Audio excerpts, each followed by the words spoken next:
Monica. This week's video is going to be on the Choices Toolkit. The Choices Toolkit is designed for students to make choices while they're doing activities and learning.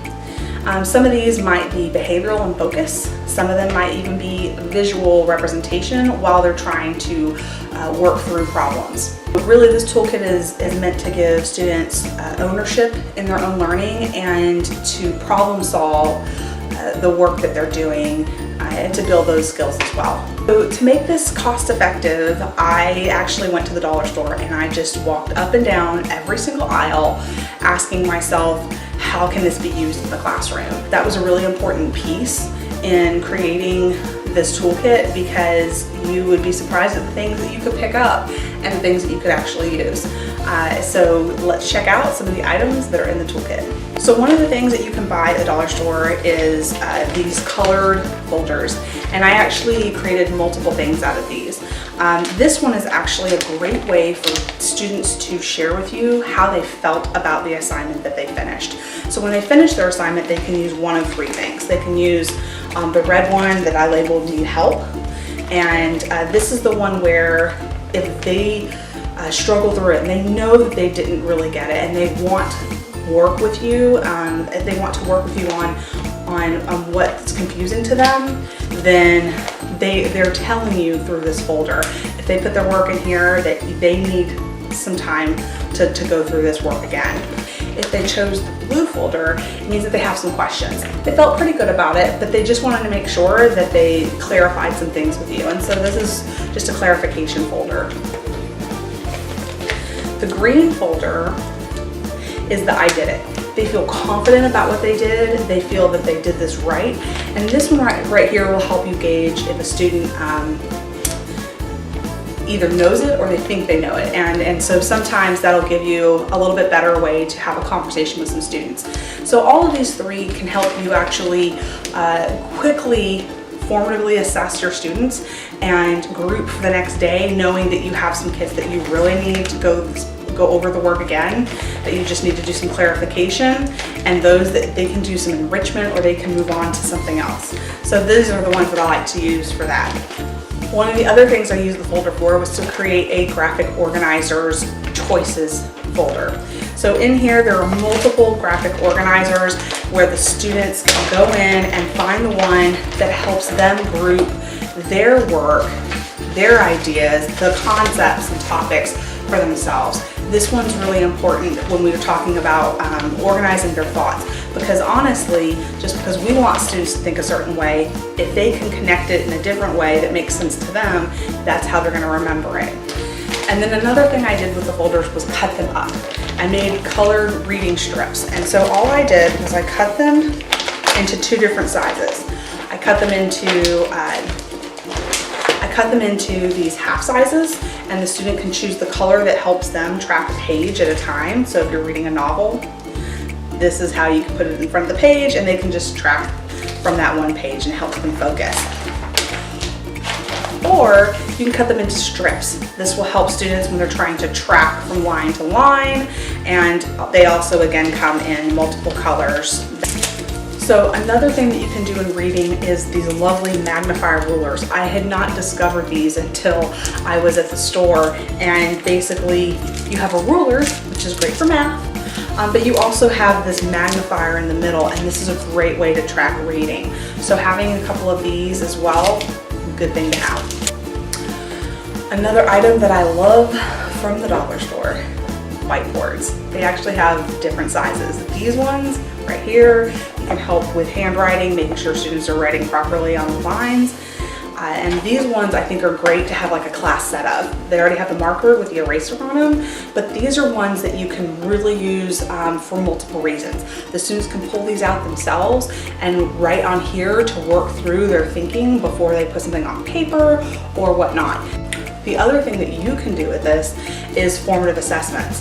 You can use these to have the students work out a problem, throw up an answer, and you can have them hold it up to show you what their answers were. You can quickly gauge if most of your group gets it or some of your group gets it.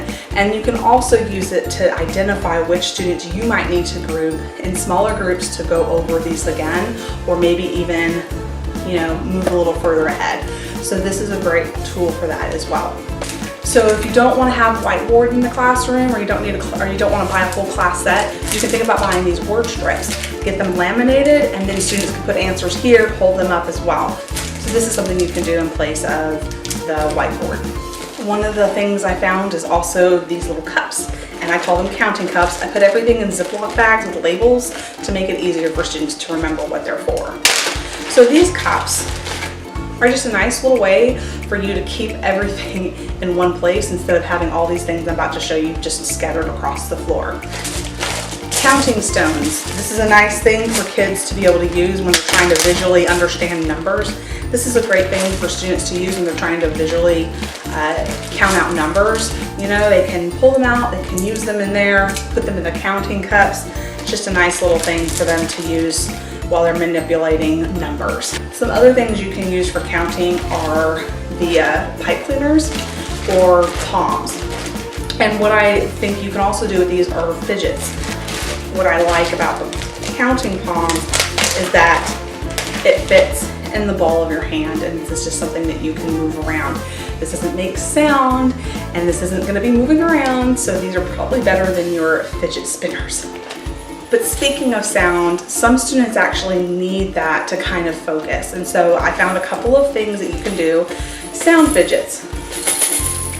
So one of the things I think you should definitely make sure that you speak to with the students in this regard is the appropriate way to use them. You have these kinds. They're kind of loud on their own, but if they hold it in their palm and they do this, it's a lot quieter. But the one that I really love are these mini bells. They're very quiet. You hear that? You can't hear it much at all. This is a great way for students to have that sound, and it's really just for their ears only. So another fidget that you guys can use are pieces of felt. It's nice to have something to sit on the desk and rub, but you know what I really love about these is that annoying pencil tapping. I am distracted by sounds like that, and having one of these just placed on the desk and let the student hit that. Do it all day, my friend, because quite frankly, that is not going to be distracting to me, because now that sound is diminished from one of these. So still speaking of math, you can also get math dice. This is something that a lot of math teachers love to use because it has multiple numbers. They can roll them out and have to do a lot of things with them.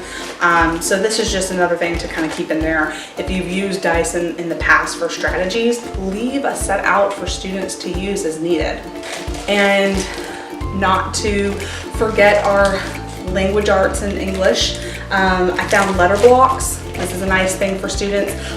Or even having the magnet letters, where they can manipulate the letters to create words. Working on spelling or phonics, this is a great thing for them to use, as well as the magnet letters. Some other things for your students are just flashcards. Let them have these. If they're done with work, let them go ahead and decide, hey, I know that I need to practice my multiplication. Let me go pull those cards from the toolkit. Or, I'm working on my letters and my sounds. I can go pull these and practice on my own. Let these be student-owned activities. Some of the things that you can put in there for students who struggle with handwriting are pencil grips.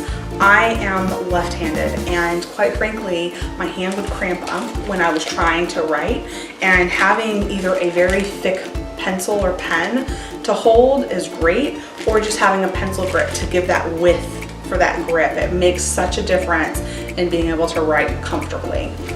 I also love to have Post-its. These things are great for students to be able to put as markers in the page where they can write questions on them, they can flag something, and this is a great way for them to use a way to write in the book without actually writing in the book.